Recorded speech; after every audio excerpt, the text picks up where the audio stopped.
नमस्कार दोस्तों, आज की क्लास में हम समझने वाले हैं यूजीसी नेट हिंदी साहित्य के पाठ्यक्रम को।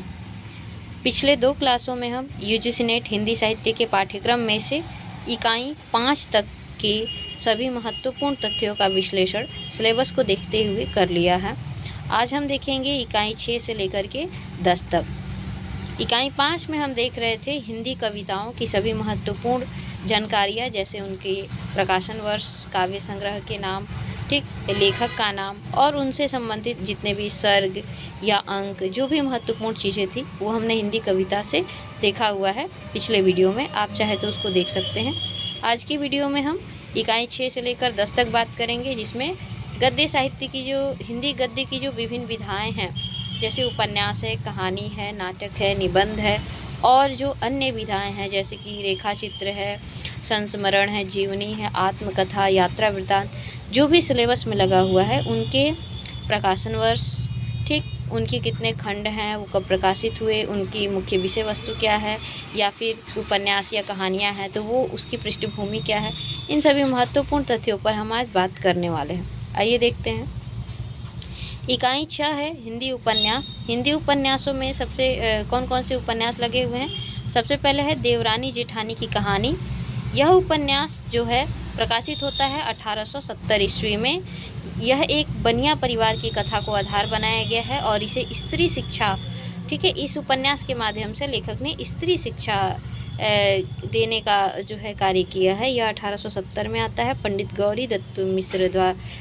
गौरी दत्त द्वारा लिखा गया यह उपन्यास है देवरानी जेठानी की कहानी, हिंदी के प्रारंभिक उपन्यासों में। दूसरा उपन्यास है लाला श्रीनिवास दास कृत परीक्षा गुरु, जिसका प्रकाशन वर्ष 1882 है। यह हिंदी में अंग्रेजी ढंग का पहला उपन्यास माना जाता है, मतलब इसे हिंदी का पहला उपन्यास माना जाता है जो अंग्रेजी ढंग पर लिखा गया हो, ठीक है। लाला श्रीनिवास दास का परीक्षा गुरु 1882 ईस्वी में, ठीक है। इसमें जो है प्रकारांतर से ईस्ट इंडिया कंपनी के शोषण, आर्थिक शोषण पर भी एक तरह से विचार किया गया है। इसमें जो है एक युवक द्वारा जो है उसके जो है मित्रों द्वारा उसको किस तरह पथभ्रष्ट किया जा रहा है और उसका सच्चा मित्र किस तरह उसको सही राह पर लाता है, इस तरह की कथा को इसमें आधार बनाया गया है। अगला उपन्यास है प्रेमचंद्र का गोदान, जिसे किसान जीवन की महागाथा कहा जाता है, ठीक है। महाकाव्यात्मक ये उपन्यास माना जाता है। मुंशी प्रेमचंद द्वारा लिखा गया यह उपन्यास सन 1936 में आता है और यह प्रेमचंद्र का अंतिम उपन्यास भी है, ठीक है। इसमें प्रमुख पात्रों में होरी है, धनिया है, गोबर है, जुनिया है, ठीक है। यह महत्वपूर्ण पात्र डॉक्टर मेहता है, ठीक है, प्रोफेसर मेहता है, मालती हैं, इस तरह के महत्वपूर्ण पात्र आते हैं। इसमें भारतीय किसान जीवन की, है ना, संपूर्ण उतराव चढ़ाव, है ना, उनके जीवन के संपूर्ण संघर्षों को रेखांकित किया गया है। अगला उपन्यास है अज्ञेय का शेखर एक जीवनी, ठीक है, जो कि मनोवैज्ञानिक उपन्यास है। शेखर एक जीवनी अज्ञेय द्वारा लिखा गया मनोवैज्ञानिक उपन्यास। यह 2 खंडों में यह उपन्यास है, 2 भागों में है। पहले भाग का प्रकाशन 1940 ईस्वी में, दूसरे भाग का प्रकाशन 1944 ईस्वी में होता है। आपके पाठ्यक्रम में शेखर एक जीवनी का भाग 1 लगा हुआ है। इसमें आत्मकथात्मक शैली का प्रयोग देखने को भी मिलता है। अगला उपन्यास है हजारी प्रसाद द्विवेदी द्वारा रचित बाणभट्ट की आत्मकथा उपन्यास, ठीक है। द्विवेदी जी के 4 उपन्यास आते हैं। बाणभट्ट की आत्मकथा, चारूचंद्र लेख, पुनर्नवा तथा अनामदास का पोथा। बाणभट्ट की आत्मकथा, तो अगला उपन्यास है हजारी प्रसाद द्विवेदी का बाणभट्ट की आत्मकथा, जिसका प्रकाशन वर्ष 1946 है। हजारी प्रसाद द्विवेदी के 4 उपन्यास हैं, बाणभट्ट की आत्मकथा, चारूचंद्र लेख, पुनर्नवा और अनामदास का पोथा। बाणभट्ट की आत्मकथा 7वीं सदी के हर्षवर्धन काल पर आधारित रचना है, ठीक है। इसमें कानिकुब्ज यानी कि कन्नौज की पृष्ठभूमि देखने को मिलती है, 7वीं सदी हर्षवर्धन कालीन, ठीक है। यहाँ पर जो है बाणभट्ट की आत्मकथा नाम है, लेकिन यह उपन्यास है, याद रखना है। 1946 ईस्वी इसका प्रकाशन वर्ष है।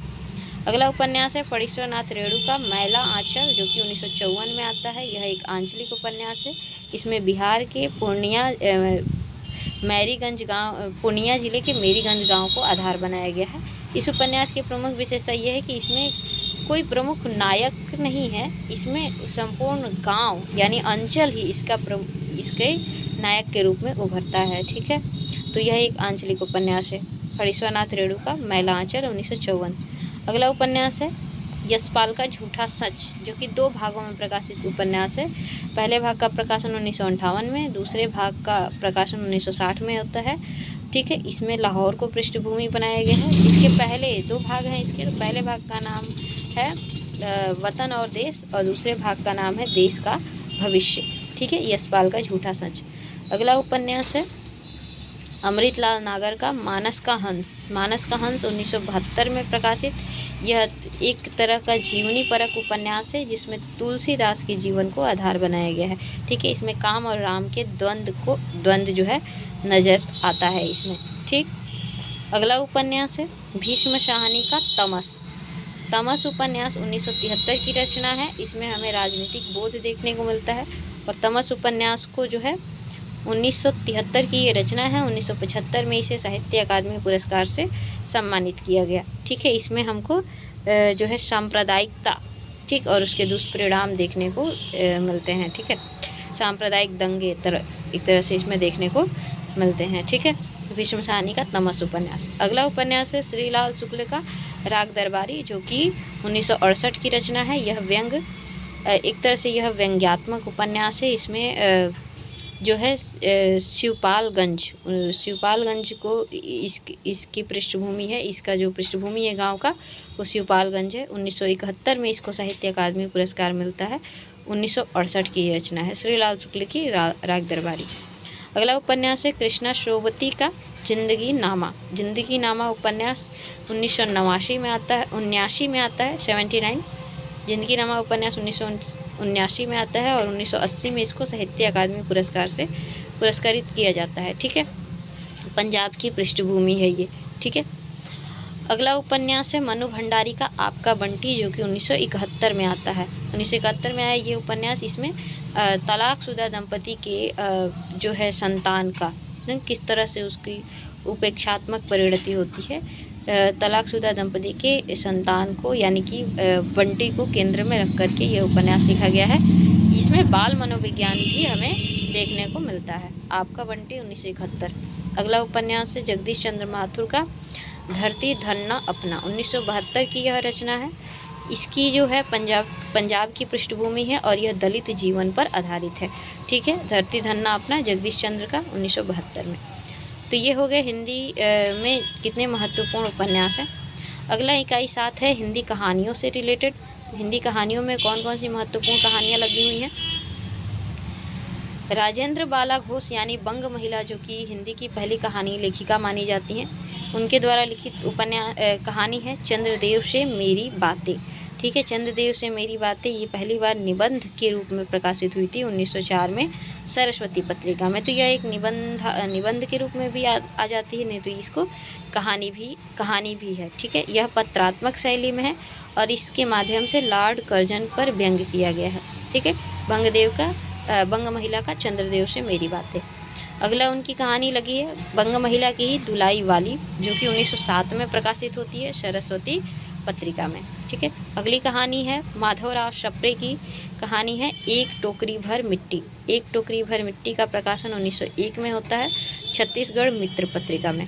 वैसे तो हिंदी की पहली कहानी इंदुमती मानी जाती है, लेकिन आधुनिक शोधों के अनुसार एक टोकरी भर मिट्टी को ही हिंदी की पहली कहानी मानी जाती है।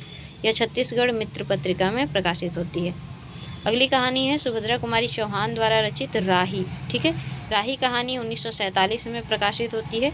इनके कहानी संग्रह सीधे साधे चित्र में। ठीक है, अगली कहानी है प्रेमचंद की कहानी ईदगाह। ईदगाह कहानी 1933 ईस्वी में आती है।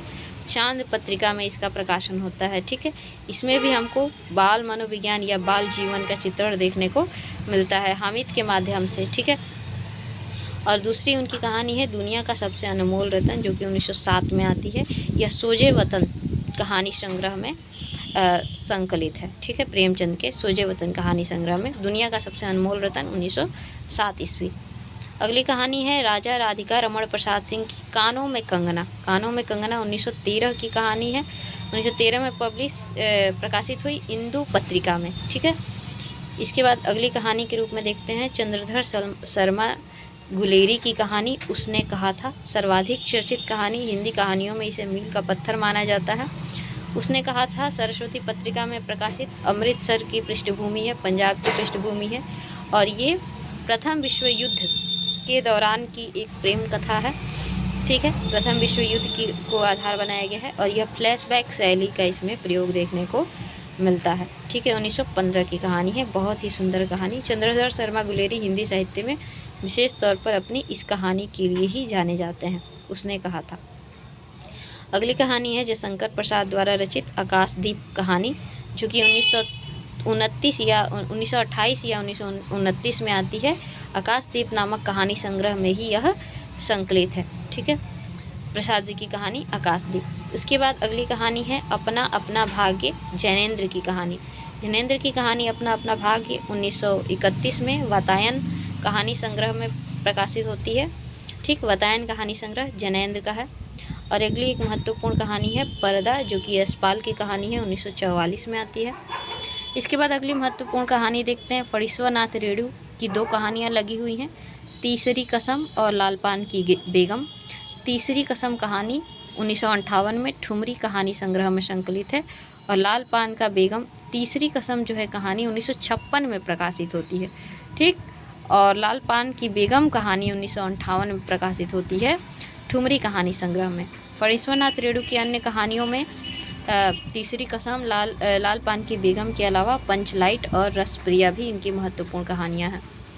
अगली कहानी है अज्ञे की गैंग्रीन। गैंग्रीन कहानी 1934 में आती है, और इस कहानी को जो है विपथगा कहानी संग्रह में यह कहानी संकलित है, और यह कहानी 1990 में दोबारा से रोज नाम से प्रकाशित होती है। ठीक है, यानी इस कहानी का नाम जो है गैंग्रीन से बदल करके रोज कर दिया गया। ठीक है, तो इसके बाद हम इसमें जो है मध्यवर्गीय यांत्रिक जीवन को एक तरह से दर्शाया गया है। ठीक है, मालती के माध्यम से, मालती और महेश्वर के माध्यम से। अगली कहानी है शेखर जोशी की कोसी का घटवार, 1958 में आता है। ठीक है, कोसी का घटवार कहानी संग्रह भी है शेखर जोशी का। ठीक है, 1958 में यह कहानी आता है, यह भी एक तरह से प्रेम कथा है। अगली कहानी है भीष्म शाहनी की अमृतसर आ गया। ठीक है, अमृतसर आ गया 1973 की कहानी है, जिसको पटरिया कहानी संग्रह में संकलित है। और उनकी एक अन्य महत्वपूर्ण कहानी भीष्म शाहनी की चीफ की दावत। चीफ की दावत पहला पाठ कहानी संग्रह में संकलित है, 1956 की कहानी है। अगला कहानी है कृष्णा श्रोवती की सिक्का बदल गया। सिक्का बदल गया 1948 की कहानी है, जिसको जो है प्रतीक पत्रिका में जो है सबसे पहले प्रकाशित हुआ 1948 में। अगली कहानी है व्यंग्यात्मक कहानी हरिशंकर परसाई की इंस्पेक्टर मातादीन चांद पर। इंस्पेक्टर मातादीन चांद पर 1970 की कहानी है। यह अपनी अपनी बीमारी कहानी संग्रह में प्रकाशित है। अगली कहानी है ज्ञान रंजन की पिता। पिता 1965 की कहानी है, 1965 में यात्रा नामक कहानी संग्रह में संकलित है ज्ञान रंजन की कहानी पिता। ठीक, अगली कहानी है राजा निर्वंशिया, जो कि कमलेश्वर द्वारा रचित है, 1957 में राजा निर्वंशिया नामक कहानी संग्रह में ही संकलित है। राजा निर्वंशिया कहानी जो है इसका कथानक जो है दोहरा कथानक है। ठीक है, यानी इसमें एक साथ 2 कथाएं चलती हैं। ठीक है, एक पौराणिक राजा की कथा चलती है और दूसरा जो है बच्चन सिंह की कथा चलती है। ठीक है, अगली कहानी है निर्मल वर्मा। निर्मल वर्मा की कहानी है परिंदे, जिसको नामवर सिंह ने हिंदी की पहली नई कहानी माना है। ठीक है, और ये परिंदे नामक कहानी संग्रह में ही संकलित है, 1960 में आता है। ठीक, परिंदे को पहली नई कहानी नामवर सिंह ने माना है। ठीक है, 1960 में। इसके बाद देखते हैं हम प्रमुख नाटक कौन कौन से लगे हुए हैं पाठ्यक्रम में। तो भारतेंदु जी के 2 नाटक लगे हुए हैं। अंधेर नगरी 1981 की रचना है, जो कि प्रहसन शैली में है, और भारत दुर्दशा 1976 की रचना है, जो कि नाट्य रासक या लास्य रूपक शैली में है। जयशंकर प्रसाद के 3 नाटक हैं। चंद्रगुप्त, जो कि 1931 की rचना है, स्कंदगुप्त, जो कि 1928 की रचना है, तथा ध्रुव स्वामिनी 1933 की रचना है। तीनों ही रचनाएं ऐतिहासिक पृष्ठभूमि पर आधारित हैं। ध्रुव स्वामिनी एक समस्यामूलक नाटक है, जिसमें विवाह विच्छेद और पुनर्विवाह की समस्या को उठाया गया है। अगला नाटक है धर्मवीर। हम यहाँ नाटकों को देख रहे हैं। अगला नाटक है धर्मवीर भारती का अंधा युग। यह एक गीति नाट्य है, ठीक है, गीति नाट्य है। इसका प्रकाशन 1954-55 में होता है, ठीक है। इसमें महाभारत की कथा को आधार बनाया गया है। इसे अंधों के माध्यम से ज्योति की कथा कहा जाता है, ठीक है। इसमें युद्ध और उसकी दुष्परिणति को दर्शाने का प्रयास किया है धर्मवीर भारती ने, ठीक। अगली कथा है अगला नाटक है लक्ष्मी नारायण मिश्र का सिंदूर की होली। लक्ष्मी नारायण मिश्र की नाटक सिंदूर की होली 1934 ईस्वी में आता है। यह भी एक समस्या प्रधान नाटक है। लक्ष्मी नारायण मिश्र को हिंदी में समस्या प्रधान नाटकों का जन्मदाता माना जाता है, ठीक है। 1934 में उनका नाटक आया सिंदूर की होली। अगला नाटक है मोहन राकेश के 2 नाटक लगे हुए हैं, आधे अधूरे और आषाढ़ का एक दिन, ठीक है। आधे अधूरे हिंदी नाटकों में मील का पत्थर कहा जाता है, ठीक। यह हिंदी आधुनिक नाटकों में सबसे महत्वपूर्ण नाटक है। इसका प्रकाशन 1969 ईस्वी में होता है, ठीक है। इसमें भी जो है आधुनिक मध्यवर्गीय टूटते बिखरते परिवार का अधूरापन इसमें दिखाया गया है। आषाढ़ का एक दिन इनका नाटक 1958 में आता है। आषाढ़ का एक दिन नाटक कालिदास के जीवन पर आधारित है, ठीक है। इसमें सृजन और सत्ता का द्वंद्व या संघर्ष दिखाया जाता है, ठीक है। अगला नाटक है हबीब तनवीर का आगरा बाजार। आगरा बाजार लोक नाट्य शैली में लिखा गया नाटक है। 1954 में यह आता है, ठीक है। लोक नाट्य शैली में इसको आधार बनाया गया है। हबीब तनवीर का आगरा बाजार 1954। अगला नाटक है सर्वेश्वर दयाल सक्सेना का नाटक बकरी। 1974 की रचना है। यह नौटंकी शैली में लिखा गया व्यंग्यपूर्ण नाटक है, ठीक है। 1974 की रचना। अगला नाटक है शंकर शेष का नाटक एक और द्रोणाचार्य। 1977 का रचना है। यह दोहरा कथानक लेकर चलता है। एक तो महाभारत कालीन कथा है और दूसरे आधुनिक युग के, है ना। इसमें शिक्षकों का जो छात्रों के प्रति जो नज़रिया है, दृष्टिकोण इसमें दिखाया गया है, ठीक है। एक और द्रोणाचार्य 1977 का, ठीक। इसमें दोहरा कथानक है। आगे देखते हैं उपेंद्र नाथ अश्क का नाटक अंजू दीदी, ठीक है। 1975 में यह 2 अंकों में विभाजित नाटक है, ठीक है। 1955 में आता है और इसमें भी यांत्रिक जीवन का चित्रण किया गया है कि किस प्रकार नीरस अत्यधिक नियम कानून में बंधना, यांत्रिक जीवन कितना नीरस होता है, उसमें अंजू दीदी का ये नाटक है, ठीक है। उपेंद्र नाथ अश्क द्वारा रचित अंजू दीदी 1955।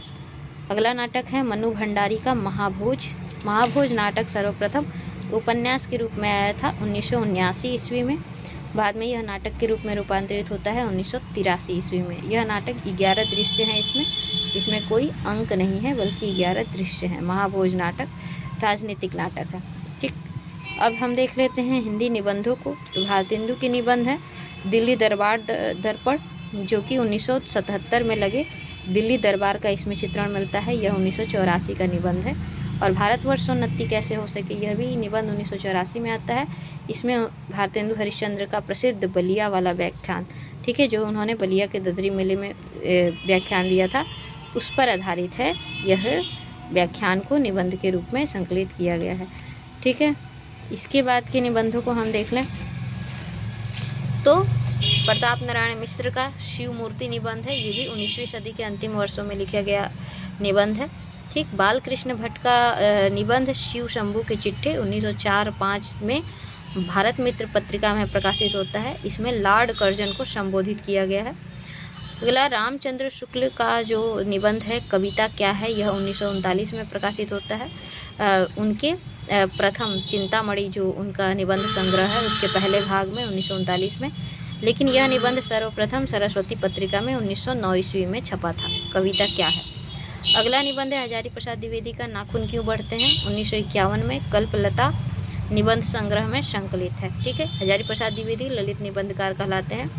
विद्यानिवास मिश्र भी ललित निबंधकार हैं। इनका निबंध है मेरे राम का मुकुट भीग रहा है, 1974 में प्रकाशित होता है। अध्यापक पूर्ण सिंह द्विवेदी युगीन निबंधकार हैं। अपने 6 निबंधों से यह हिंदी साहित्य में प्रसिद्ध हो गए। इनका निबंध है मजदूरी और प्रेम। इनके 6 निबंध हैं सच्ची वीरता, कन्यादान, पवित्रता, आचरण की सभ्यता, मजदूरी और प्रेम, अमेरिका का मस्त योगी वाल्ट विटमैन, ठीक। ठीक है, यह उनके सभी निबंध सरस्वती पत्रिका में प्रकाशित थे। अगले निबंधकार हैं कुबेरनाथ राय, जो कि ललित निबंधकार ही हैं। इनका निबंध है उत्तरा फाल्गुनी के आसपास 1973 ईस्वी में विषाद योग निबंध संग्रह में प्रकाशित हुआ। अगले निबंधकार हैं विवेकी राय, इनका निबंध है उठ जाग मुसाफिर 2012 में आता है। अगले निबंधकार हैं नामवर सिंह, इनका निबंध है संस्कृति और सौंदर्य, जो कि हजारी प्रसाद द्विवेदी पर आधारित है। और यह निबंध जो है दूसरी परंपरा की खोज नामक कविता की पुस्तक में संकलित है। 1982 की इसमें रचना है। ठीक है, संस्कृति और सौंदर्य निबंध में हजारी प्रसाद द्विवेदी के अशोक के फूल निबंध का भी जिक्र आया हुआ है। अब हिंदी साहित्य की अन्य गद्य विधाओं में देखें तो राम वृक्ष बेनीपुरी की रचना है माटी की मूर्ति, जो कि एक रेखा चित्र है, 1946 में प्रकाशित होता है। महादेवी वर्मा का ठकुरी बाबा एक संस्मरण है, जो कि 1943 में स्मृति की रेखाएं में संकलित है। तुलसीदास का मुर्दहिया आत्मकथा है। ठीक है, तुलसीदास की 2 आत्मकथाएं हैं। मुर्दहिया 2010 में आती है और मणिकर्णिका 2014 में आता है। तुलसीदास नहीं, तुलसी राम है, जो कि एक दलित लेखक हैं। शिवरानी देवी की द्वारा लिखी गई जीवनी प्रेमचंद घर में, यह प्रेमचंद की जीवनी है। ठीक है, जो कि 1944 में आता है। ठीक, मनु भंडारी का आत्मकथा एक कहानी, यह भी 2007 में प्रकाशित होता है। विष्णु प्रभाकर की द्वारा लिखी गई जीवनी शरद चंद्र की जीवनी आवारा मसीहा 1974 में आता है। हरिवंश राय की आत्मकथा हरिवंश राय बच्चन की आत्मकथा क्या भूलूं क्या याद करूं 1969 में आता है। हरिवंश राय बच्चन की 4 आत्मकथाएं हैं, क्या भूलूं क्या याद करूं, नीड़ का निर्माण, फिर बसेरे से दूर और 10 द्वार से सोपान तक। ठीक, रमणिका गुप्ता की आत्मकथा आप हुदरी 2015 में आता है। इसका दूसरा नाम है एक जिद्दी लड़की की आत्मकथा। हरिशंकर परसाई का व्यंग्यात्मक कहानी भोला राम का जीव 1967 में प्रकाशित होता है। कृष्णचंदर का व्यंग्यात्मक कहानी जो है जामुन का पेड़ 1960 में आता है। दिनकर का सांस्कृतिक ऐतिहासिक जो है भारत का सांस्कृतिक इतिहास उन्होंने लिखा है संस्कृति के 4 अध्याय नाम से, 1956 में आता है। और इस रचना को 1959 में साहित्य अकादमी पुरस्कार से पुरस्कृत किया जाता है। मुक्तिबोध का डायरी संग्रह एक लेखक की डायरी या एक साहित्यिक की डायरी 1959 में आता है। ठीक, 1964 में आता है एक साहित्यिक की डायरी। ठीक है, राहुल सांकृत्यायन द्वारा रचित यात्रा वृतांत उनका मेरी तिब्बत यात्रा 1937 में आता है। ठीक, यह राहुल सांकृत्यायन का पहला यात्रा साहित्य है, मेरी तिब्बत यात्रा 1937। ठीक, अगे का यात्रा वृतांत 2 है, उन्होंने लिखा है अरे यावर रहेगा याद 1953 में, और एक बूंद सहसा उछली 1960 में। ठीक है, तो इस प्रकार हमने आज देखा पूरा हिंदी यूजीसी नेट हिंदी साहित्य के जितने भी इकाई हैं उनके सभी पाठ्यक्रमों को हमने देख लिया है। आप देखिए यहाँ पर कुछ अतिरिक्त तथ्य आपको दिए गए हैं, आप चाहे तो वीडियो पॉज करके इसको पढ़ सकते हैं, समझ सकते हैं, और इस प्रकार आप पूरी तरह से यूजीसी नेट के पाठ्यक्रम को समझ पाएंगे। ठीक है, उम्मीद है यह वीडियो आपके लिए उपयोगी होगी। इसी प्रकार के महत्वपूर्ण तथ्यों को पढ़ने के लिए चैनल से जुड़े रहें, चैनल को लाइक और सब्सक्राइब करें। धन्यवाद।